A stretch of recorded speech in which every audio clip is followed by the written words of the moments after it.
Да, мы занимаемся с ребенком. Моя племянница, которую я сюда привожу, очень любит изучать английский язык. Мы специально покупаем онлайн обучение, потом мы любим также творческие моменты, то есть мы любим что-то лепить. А мы сейчас учим буквы.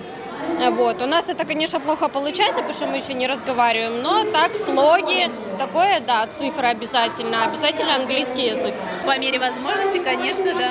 Читаем, рисуем, играем на пианино, лепим. Нам еще пока рано, еще маленькие совсем. В свое время занимались, думаю, с внуками будем заниматься тоже. Они любят пазлы собирать, разные настольные игры очень любят, детское домино. Дети еще дошкольного возраста. Учим буквы, учим считать, книжки читать. Как-то с разнообразия, чтобы было какое-то обучение. Лепит, рисует, играем в разные игры.